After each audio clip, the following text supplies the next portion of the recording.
Welcome back. How long have you been watching my channel? Let me know below. My parents didn't believe in me.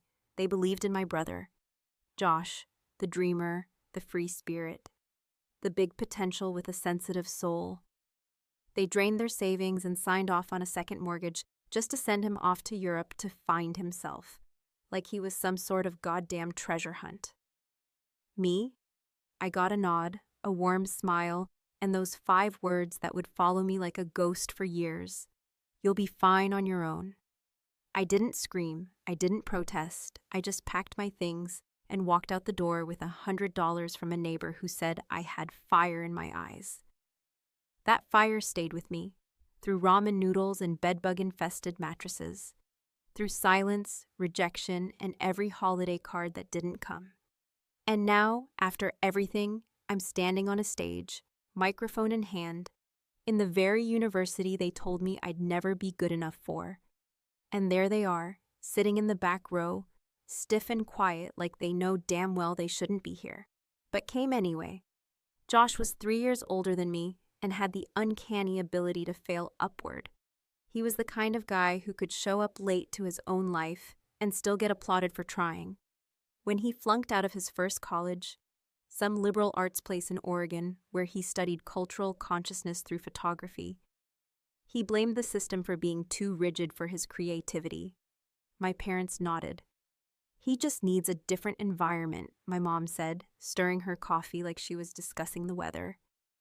His second attempt was a 6-month online program in film scoring, which he quit after 2 months because he didn't vibe with the instructor's energy. Again, no consequences, no raised voices, just more understanding, more patience, more money funneled into whatever version of Josh they believed in that year. Meanwhile, I was in high school, holding straight A's like a drowning person grips a life raft. I didn't party, didn't skip class, didn't even ask for rides.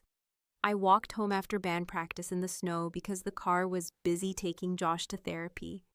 My counselor once asked if I was okay, and I lied. I said I liked being the responsible one. I said it gave me purpose. The truth was, it made me invisible. Being the strong one isn't a compliment, it's a sentence. The final straw came on a cold January night. Josh had crashed at a friend's place in Amsterdam for 2 months, blew through the last of his travel money, and had the nerve to call home crying because he'd lost his vision. I remember that phrase so clearly because it sounded like someone talking about actual blindness.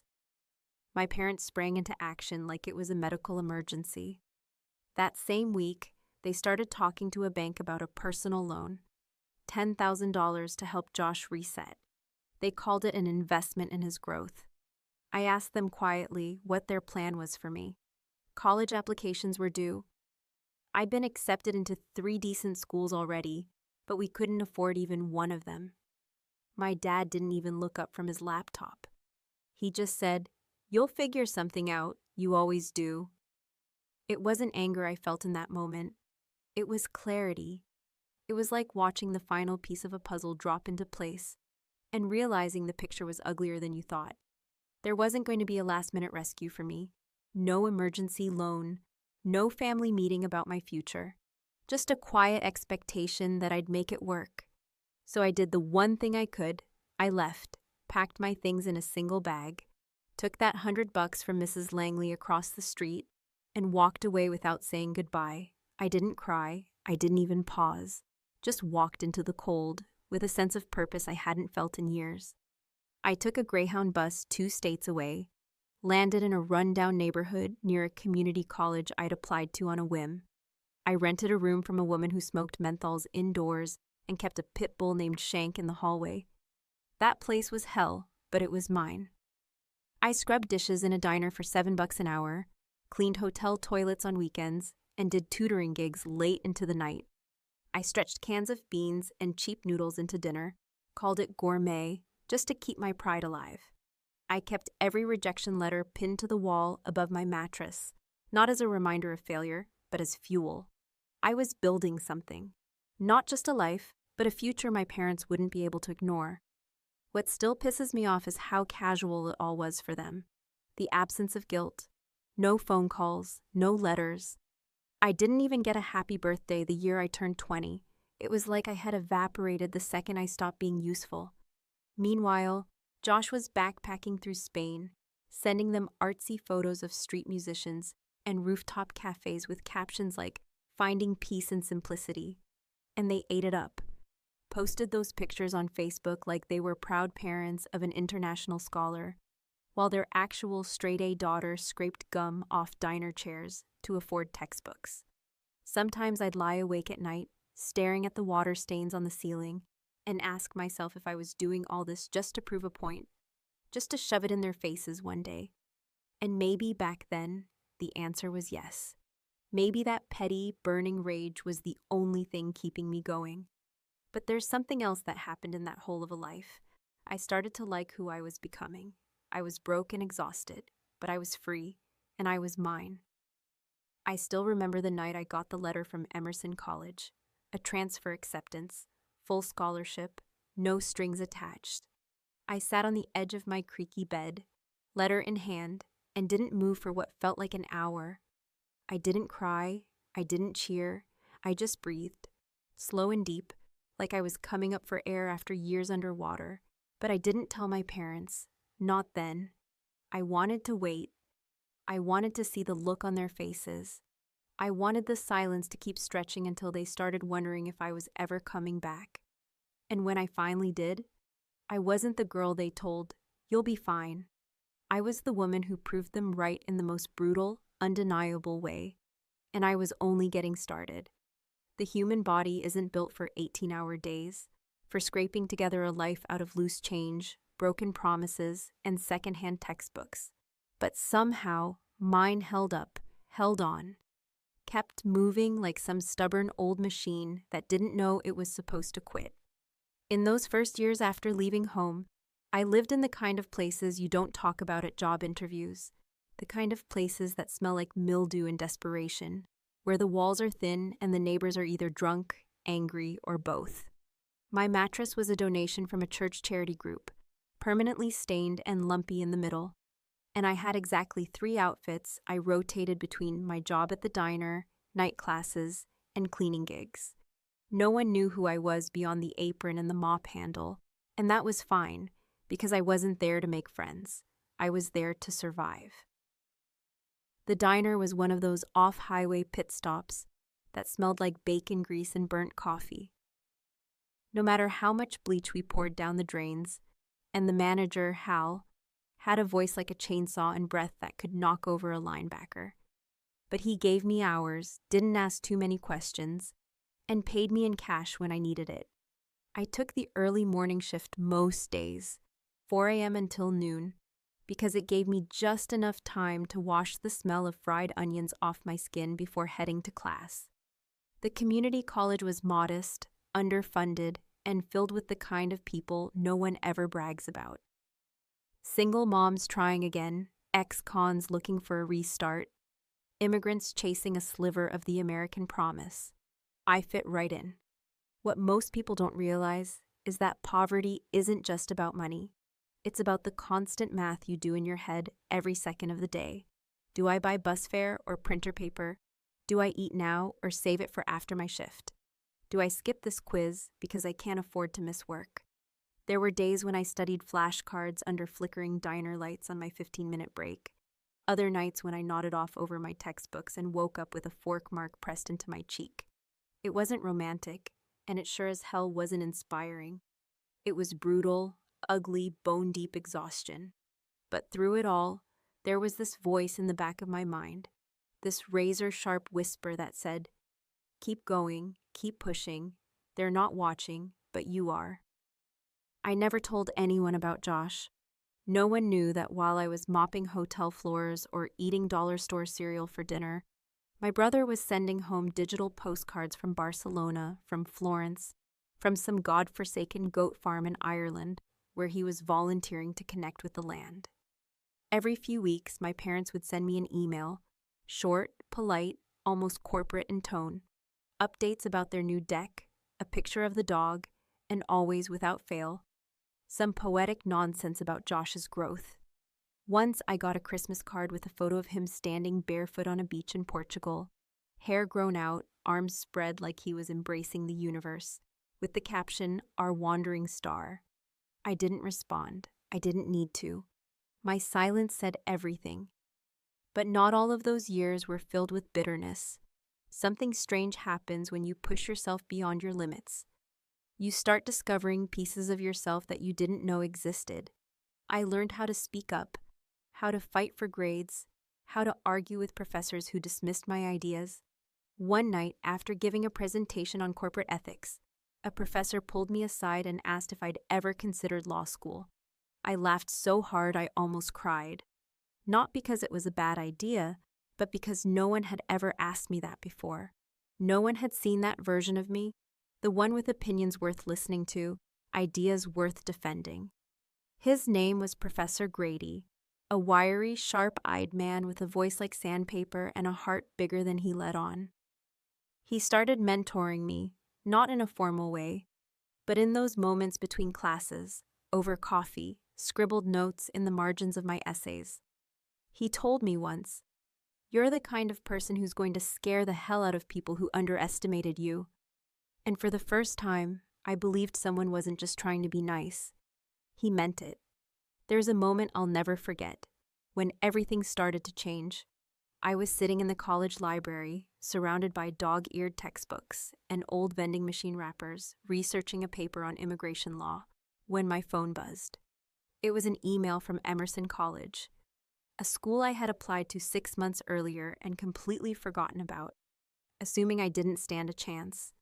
I stared at the subject line for a full minute before opening it, afraid of what it would say, afraid of that familiar sting of rejection. But it wasn't a rejection. It was an offer, a full scholarship transfer, starting next semester, complete with housing and a meal plan. I reread it 3 times, convinced I had misunderstood. Then I walked out of the library, sat on the curb, and just stared at the sky. No tears, no celebration. Just this profound, almost terrifying stillness. Like my entire life had just tilted on its axis, and I hadn't caught up yet. I didn't call my parents, not because I wanted to spite them, but because they hadn't earned that moment. They weren't part of the nights I went hungry, the blisters on my hands from scrubbing grout, the hours I spent teaching myself how to write a proper thesis statement. They didn't see me claw my way up from the floor to a place where someone with power looked at me and saw potential. That moment belonged to Boyk, and I wasn't going to waste it on people who once told me, without a hint of doubt, "You'll be fine." Instead, I packed up my things, which didn't take long, considering everything I owned fit into 2 garbage bags and a battered suitcase, and boarded another bus, this time not as a runaway or a dropout, but as a student with a destination. The ride to Emerson was long, quiet, and filled with the kind of cautious hope you don't want to say out loud in case it disappears. I watched the towns roll by, thought about all the people who'd looked through me, dismissed me, forgotten me, and somewhere along that stretch of highway, I made a decision. I wasn't just going to prove them wrong, I was going to make sure they remembered it. Every damn second of it.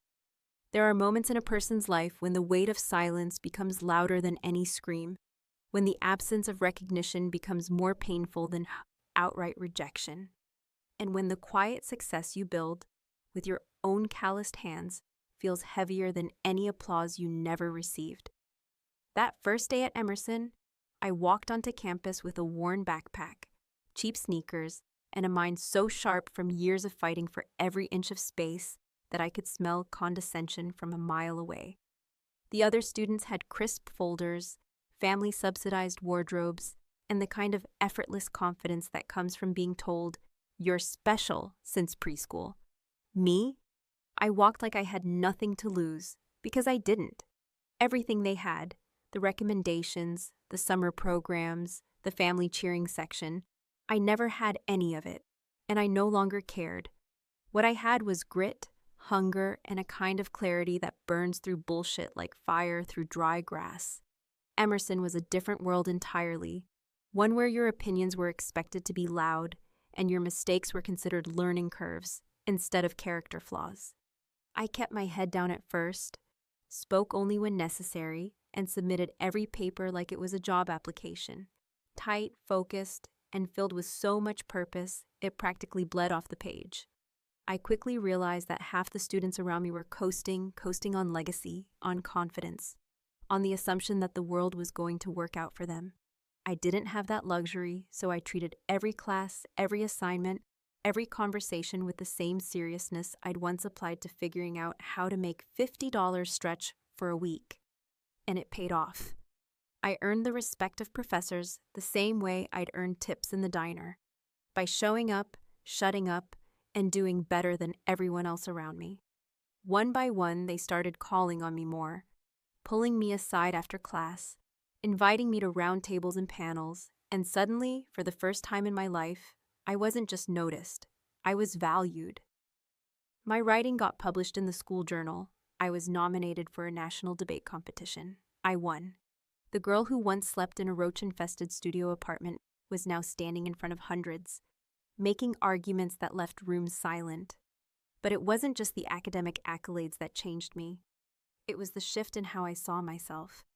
I stopped seeing myself as the girl they left behind, the one who had to survive on grit alone. I started seeing myself as someone who could rewrite the script entirely. I started applying for internships I never thought I'd get, joining student government, mentoring other transfer students who showed up looking as shell-shocked as I had.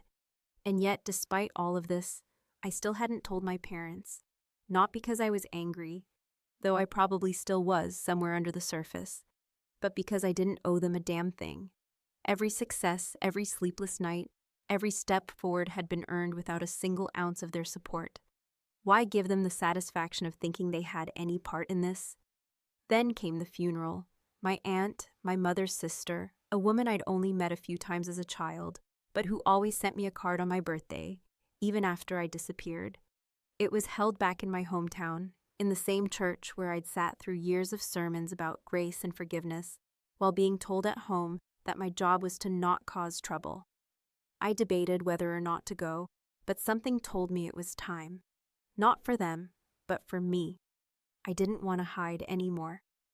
I walked into that church wearing a simple black dress and a pair of heels I'd bought secondhand, but polished to a mirror shine. Heads turned. My mother blinked like she couldn't believe it was really me. My father shifted uncomfortably, as if he'd just remembered something unpleasant.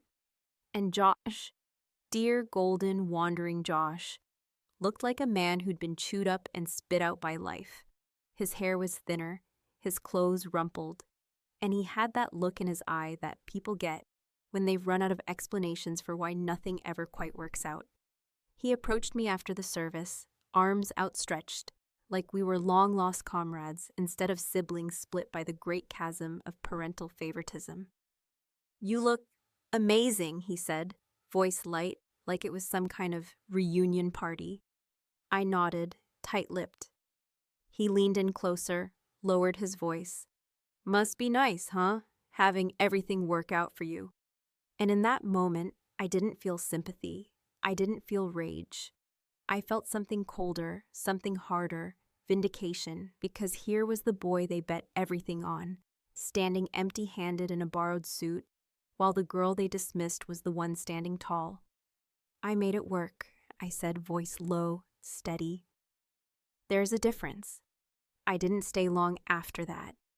Said the necessary condolences, shook the necessary hands, and left before anyone could corner me into a family dinner or a guilt-laced conversation about how we should talk more. Back at school, things moved fast. I was being considered for a student speaker slot at graduation, a high honor reserved for the top academic performers with a compelling story. I hadn't applied. One of my professors had submitted my name. The selection committee called it a unanimous choice. And so, the next chapter began not with an acceptance letter, but with a phone call that started with the words, "We'd be honored if you would."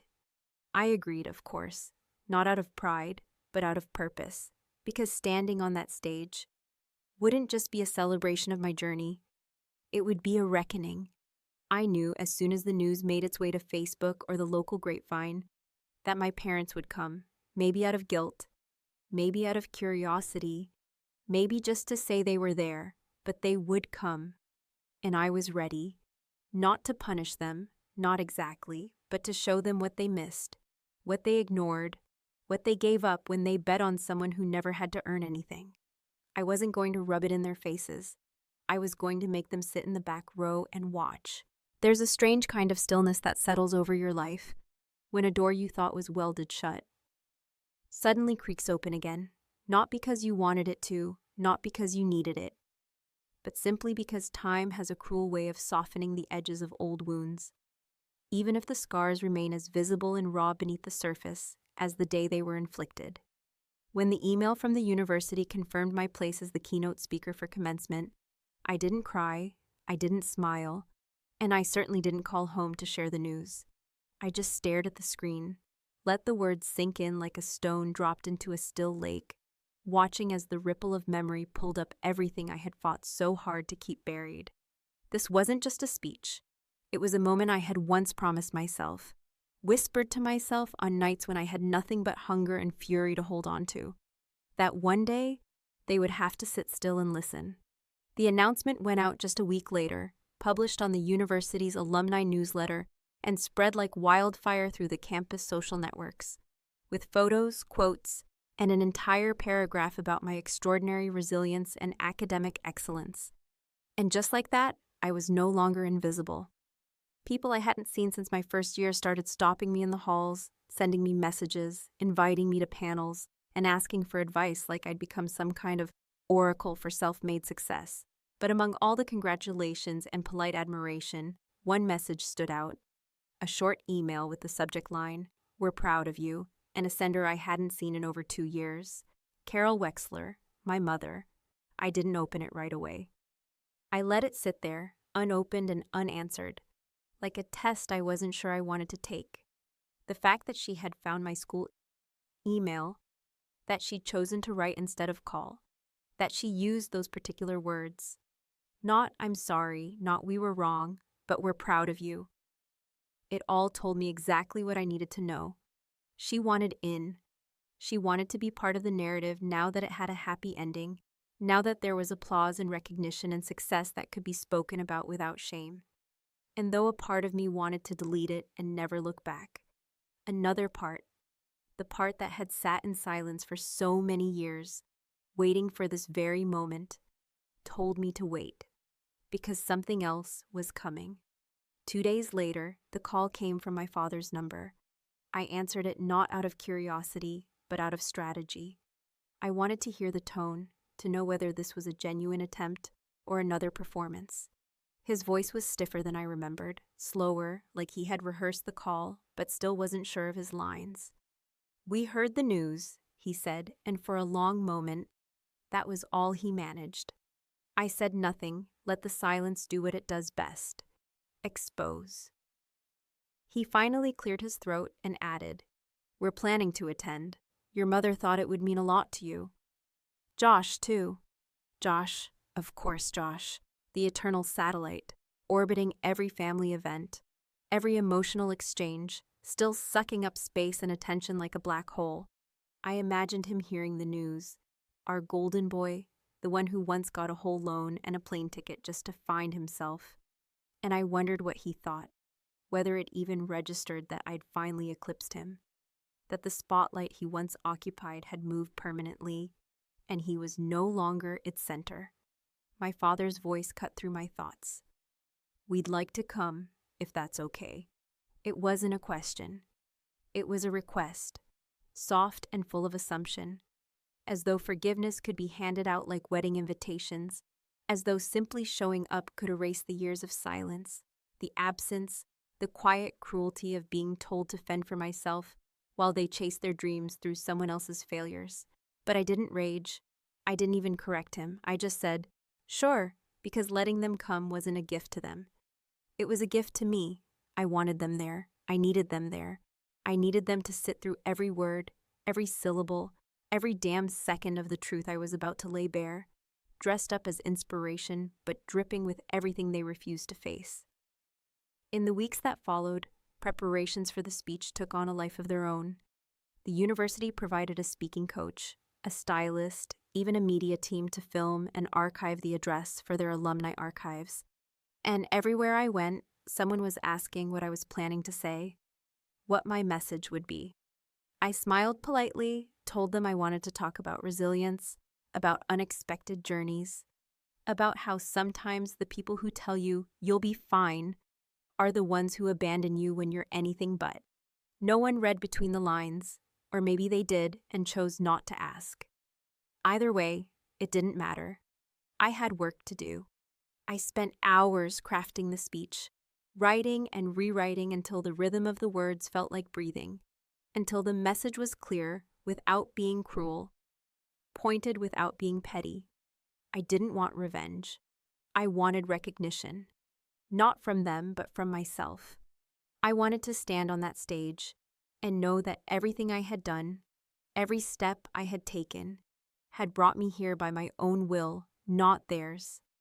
And still late at night, when the rehearsals were done and the auditorium was quiet, I thought about the moment I would see them, where they would sit, how they would look, whether they would crack, whether they would even understand. And I thought about Josh, about whether he would slump in his seat, embarrassed, angry, confused, whether he would finally see me, not as the backup plan or the shadow or the sibling who made things look easy, but as someone who had climbed a mountain they didn't even know existed, with no map, no help, and no applause. And when I imagined his face, smug, still somehow the center of their universe, I didn't feel hate. I felt clarity. I felt control. I was ready. Not just for the speech, but for the reckoning, for the silence that would fall over that hall when I said the words they never expected to hear. When I told the story they tried so hard to ignore, they would sit in the back row, and for once in their lives, they would have no choice but to listen. And when I looked them in the eye, I wouldn't flinch. The morning of the commencement ceremony arrived cloaked in that strange, electric quiet that only truly matters when something irreversible is about to happen. The kind of stillness that feels like the world itself is holding its breath, waiting to see if you will rise, or if you will choke on everything you've carried. I stood in front of the mirror in my modest apartment, adjusting the fabric of my gown, with fingers that trembled not from fear, but from the sheer weight of the moment, from the knowledge that this wasn't just another speech, another performance, but a culmination of years of silence, struggle, and stubborn, bruising perseverance. This was the moment I had shaped in the back of my mind. For every hour I'd spent alone, every meal I had skipped to afford a textbook, every time I bit my tongue when someone called me resilient, as if that word were a prize and not the scar tissue it was. I walked onto that campus with slow, deliberate steps, the cap tucked under my arm, the words of my speech etched into my memory like they had grown there, carved by nights spent writing and rewriting under flickering lights. Around me, families hugged their children, photographers snapped portraits, and laughter bubbled up from groups of students who had lived the college dream with all the safety nets intact, who would go home to applause and open arms and celebratory dinners paid for by parents who never once questioned their worth. I smiled at a few people I recognized, nodded at professors who had once pulled me aside to say, "You really have something," and quietly made my way to the green room where the speakers were gathering, a collection of valedictorians, student leaders, and prodigies who, in their own ways, had earned the spotlight. But I wasn't thinking about them. I was thinking about the back row. I was thinking about how they'd look when they saw me walk on stage, not as the silent, obedient daughter they had so easily overlooked, but as the woman who had built herself out of nothing, who had clawed her way to the very place they once deemed impossible for her. I wondered if they would recognize the dress beneath my gown, a simple navy blue number I had picked for its quiet strength, or if they would be too busy adjusting their posture, too busy pretending to belong in a room where their absence had once been deafening. I wondered if Josh would roll his eyes, if he would cross his arms and mutter something sarcastic under his breath, still clinging to the belief that I had simply gotten lucky, still unwilling to see the difference between being given the stage and seizing it. When the moment came and I was introduced, the applause sounded distant, muffled by the pounding of my own heart and the vivid slow-motion clarity that only arrives when everything you've prepared for is suddenly here. I stepped to the podium, placed my notes down, not because I needed them, but because ritual matters, and let my eyes scan the crowd. And then I saw them. Back row, just as I'd imagined. My father's face was tight, unreadable, his hands folded in his lap like a man attending a trial he never expected to be part of. My mother sat beside him, her expression soft but strained, the corners of her mouth twitching with what might have been pride or guilt or both, though I couldn't tell. And Josh, slouched in the end seat with his legs crossed, gave me a look I'd seen 1,000 times growing up. Amused detachment, the posture of someone who always assumed the spotlight was temporary for everyone but him. I took a breath and began. I didn't open with thanks, didn't start with cliches or empty quotes. I started with a story about 2 kids, raised in the same house but handed entirely different maps.